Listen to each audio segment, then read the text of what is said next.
The people that we read about, the people that we admire, the Elon Musks, the Steve Jobs, the Warren Buffetts, etc., all have one thing in common.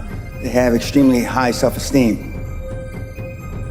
The high-performance people, the one thing that they all have in common is they're hungry.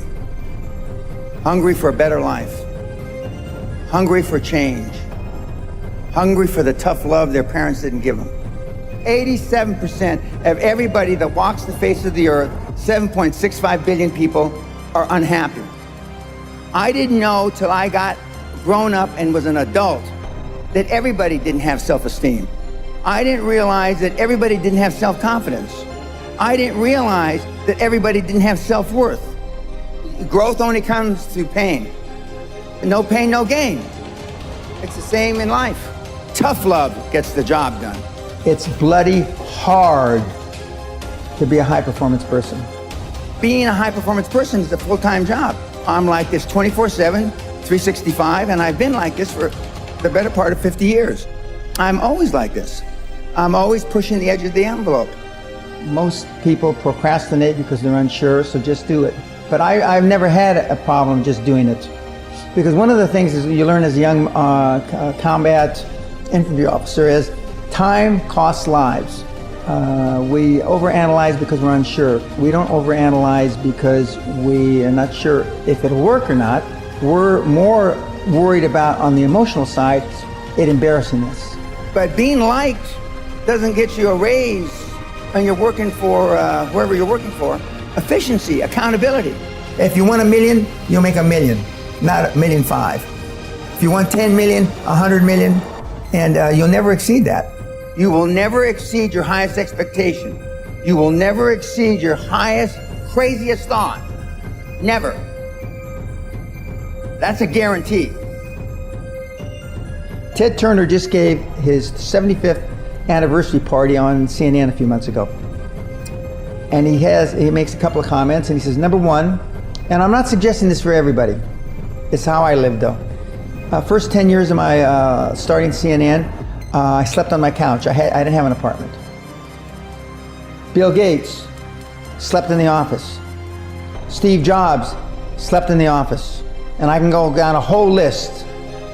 Now these are super successful, mega wealthy guys. I slept in my office. Not everybody's willing to make that sacrifice. But it's not the only thing. But even if you don't sleep in your office, if you want to send your kids to a better school, if you want to be able to take care of your mother when she gets dementia, if you want to, this all takes money.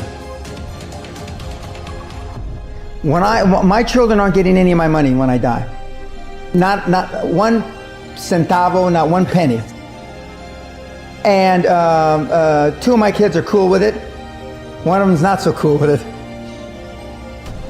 I'm not gonna, I think Andrew Carnegie, by the way, Andrew Carnegie, arguably the richest, most successful entrepreneur of all time. He said the best thing that you can have for a child is him to be born into poverty. And I agree.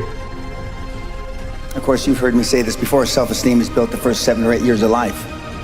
And unfortunately, we're with our parents the first 7 or 8 years of life.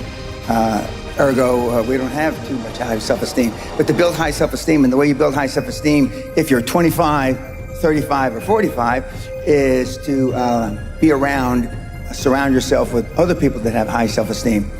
Show me your friends and I'll show you your future. And so you can reverse your childhood by who you associate with. You're 22 years old, you're 32, you're 41 years old, and there's a guy or a gal who's 45 years old who is where you want to be. They've accomplished a lot of things. If you're into, they're saving the world, they're using their money for good causes, go associate with those people. Be around those people. And they're easy to find, but they're not going to knock on your door. They're not going to come to your apartment or your flat and ask you, oh, can I help you? Your parents probably told you, you can be anything you want.